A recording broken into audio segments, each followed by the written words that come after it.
मैं कीर्ति श्रीवास्तव एक नए वीडियो के साथ में।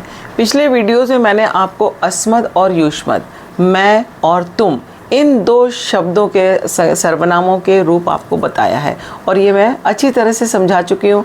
अब हम तत् सर्वनाम का शब्द का रूप पढ़ेंगे।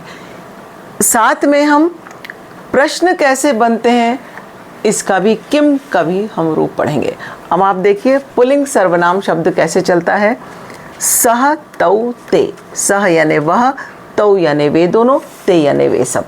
अब तम तौ तान, उसको, उन दोनों को, उन सबको। तृतीय विभक्ति होती है तेन ताभ्याम तैहि, उसके द्वारा, उन दोनों के द्वारा, उन सब के द्वारा। तस्मै ताभ्याम तेभ्य, उसके लिए, उन दोनों के लिए, उन सब के लिए। तस्मात् ताभ्याम तेभ्य, उससे, उन दोनों से, उन सब से। तस्य तयो तेषाम, उसका, उन दोनों का, उन सब का।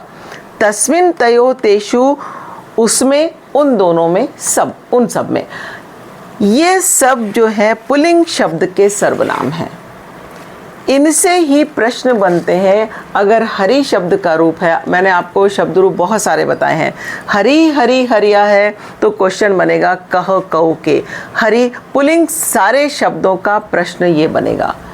हरि का कह, बाल कह का कह कऊ के, कौन, कौन दोनों, कौन सब। किसको, किन दोनों को, किन सबको। कम कऊ कान, किसको, किन दोनों को, किन सबको। केन काभ्याम कई यानी किसके द्वारा, किन सब के द्वारा। किनके द्वारा, किसके द्वारा, किन दोनों के द्वारा, किन सब के द्वारा। कस्मै काभ्याम केभ्य, किसके लिए, किन दोनों के लिए, किन सब के लिए। कस्मात् काभ्याम केभ्य, किससे, किन दोनों से, किन सब से। कस्य कयो केशाम, किसका, किन दोनों का, किन सब का। कस्मिन् कयो केशु, किसमें, किन दोनों में, किन सब में। ये बनते हैं, इनसे ही सारे पुल्लिंग शब्दों के क्वेश्चन बनते हैं।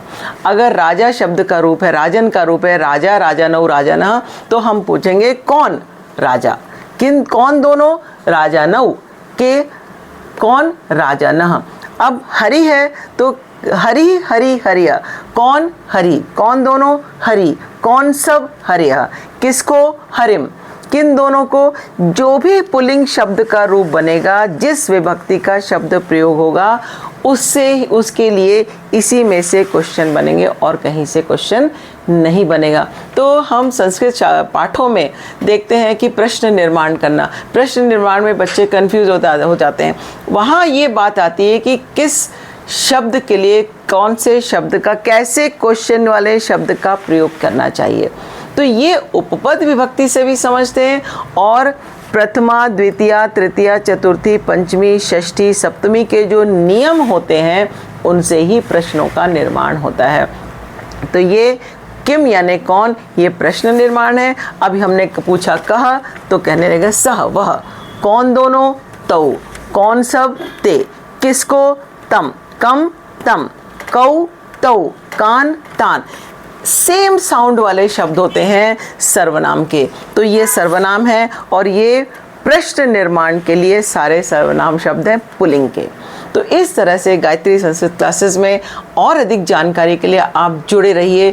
कमेंट ज़रूर करिए कि इसमें आपको क्या समझ नहीं आया। तो गायत्री संस्कृत क्लास से जुड़े रहिए और लाइक करिए, शेयर करिए, सब्सक्राइब करिए, कमेंट ज़रूर करिए।